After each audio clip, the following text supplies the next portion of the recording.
आज से महज 3-4 महीने पहले की बात है कि मोनू नाम की लड़के की शादी तनु नाम की लड़की से होती है और उनकी शादी बहुत धूमधाम से होती है, घर वालों की मर्ज़ी से होती है।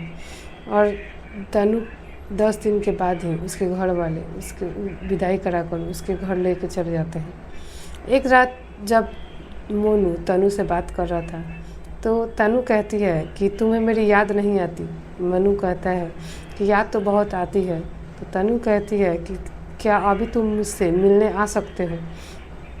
तो मोनू कहता है कि बहुत रात हो चुकी है कि घर वाले जाने नहीं देंगे।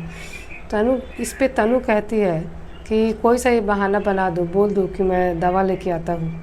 इस पर मोनू राज़ी हो जाता है और अपने घर वालों से कहता है कि मैं दवा लेकर आ रहा हूँ, मेरे पेट में बहुत तेज़ दर्द है। तो उसकी माँ कहती है कि अब बहुत रात हो चुकी है, अपने भाई को भी साथ में लेके जाओ। तो मोनू कहता है कि नहीं, मैं पास के ही डॉक्टर से दिखा के और दवा लेके जल्दी वापस आ जाऊँगा। जब मोनू जाता है और रात के जब 2 बज जाते हैं तो मोनू के घर वाले परेशान हो जाते हैं। और मोनू जब अगले दिन भी नहीं लौटता है तो 10 जून के दिन में उसके घर वाले पुलिस थाने जाकर रिपोर्ट लिखवाते हैं। और वहाँ उसके अगले दिन ही ये खबर आती है कि नहर में के पास गांव के पास में ही नहर में एक लाश तैर रही है और बगल में एक स्कूटी खड़ी है। जब मोनू का भाई ये बात सुनता है तो वो नहर के पास दौड़े दौड़े जाता है और देखता है कि उसके भाई का ही स्कूटी है और नहर में उसका भाई का ही लाश तैर रहा है। यह देखकर वो चिल्लाने लगता है, रोने लगता है। और उसके बाद वहाँ पुलिस आती है और लाश को निकालती है। निकालने के बाद वो पोस्टमार्टम कराने ले जाती है। ये बात जब तनु को खबर पहुँचती है तो वो अपने पति से मिलने के लिए दौड़े दौड़े चिल्लाती, रोती चिल्लाती वो अपने ससुराल आती है।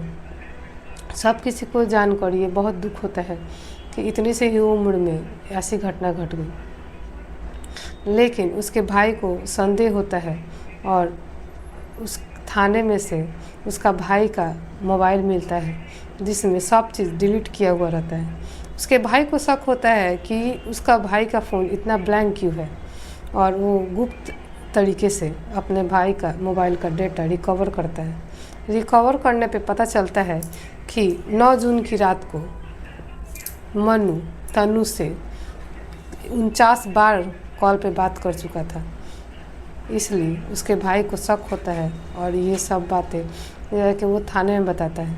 थाने में बताने के बाद पुलिस को ये शक होती है तो वो आसपास के सीसीटीवी कैमरे को खंगलवाती है और खंगलवाने के बाद वो ये देखती है कि वहाँ पे 2 लड़के, नहर के पास 2 लड़के खड़े रहते हैं और वहाँ मोनू भी रहता है।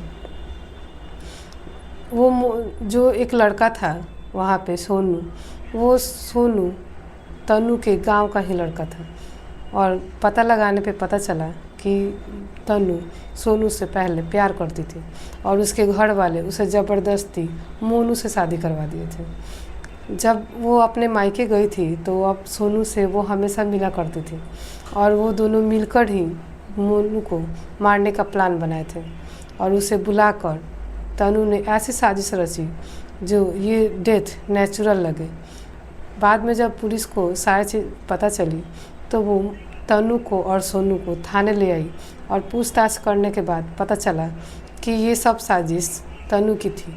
तनु और सोनू ने मिलकर ही मोनू को मारा है। ऐसी औरतों को आप क्या कहना चाहेंगे और ऐसी औरतों को क्या सज़ा मिलनी चाहिए, आप मुझे कमेंट बॉक्स में ज़रूर बताइएगा।